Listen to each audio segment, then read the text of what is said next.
Kasi nga sinabi niya dati, kung nanay pinako ko lang daw to. Kay Rigoris yung kanino daw to ang anak, ganito, ganun. Pok-pok daw. Lahat yung sinabi niya nandoon.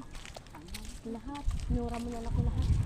Basta yun, muntik na tumamatay dahil sa nanay niya rin. Ano to? Ano siya? Ano to? Kinakain man yan, pero hindi ko alam kung Ano yan guys? yan. Oo, mantik lang yan siya. Ano ba tong tawag dito? Mabaho yan. Mabaho yan. Ano yan guys?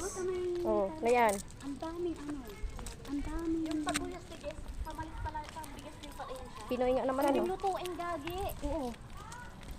Nakain ko lang yan, no. Sa Tarlac na nakita mo ng mga wild. Ano pala yan, ah? Ay, kinakaon to. Ay, pagkadami. Masyado. Ay, diyan, mayroon no. Mapaan? Ayan o. Wild ang palaya? Ayan o. Ayan, wild ang palaya. Oh, Ayan o. ang dami. Yun talaga daw itang pampakit. Wild ang palaya. Walang bunga. Ang bunga niya ganito lang yung nakakaba. Diyan may paku-paku diyan. Oh. Ano diyan tawag? Hindi.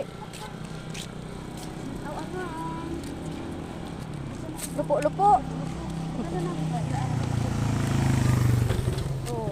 Oh. Basta yung nakaraan, sabi ng nanay niyo nung nung pumunta kami doon, sabi niya naman tigas dito magsama ng nung pagdating namin doon, di ba, nag-Christmas party kay Raul dati, 2019, so, sabi ng nanay niya. Sabi niya, ay Ruby, pwede ba kami mag-Christmas doon?